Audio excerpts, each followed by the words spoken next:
Sir 2 audition முடிஞ்சு அடுத்த ஆள் மட்டும் வெயிட்டிங் கூப்பிட்டுங்களா? சரி ஓகே கூப்பிடு. சூர்யா உள்ள கூப்பிட்றாங்க உங்களை. Sir Surya sir. ஓ சூர்யாவா? சரி ஓகே ஏதோ பண்ணு சார். நீங்க சொல்லுவீங்க. கூப்பிட்டு ரொம்ப மயிறு மாதிரி சார் டைலாக்லாம் சொல்ல தெரியாதா? சரி எனக்கு அந்த சேர்றாங்க இப்போ இதை வச்சு சூப்பர் ஸ்டாரே ஆயிருக்காங்க. ஏதாச்சும் பண்ணு. என் சித்தாந்தத்துக்கு இல்லை.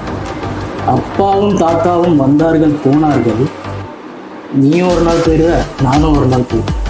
தப்பென்ன சரி என்ன எப்போதும் விளையாடு. அட பாவி என்பார்கள் தப்பாக எண்ணார், எப்பாதை போனாலும் இன்பத்தை தள்ளார். சோறுண்டு சுகமுண்டு மது உண்டு மாது உண்டு மனமுண்டு என்றாலே சொர்க்கத்தில் இடம் உண்டு போடா.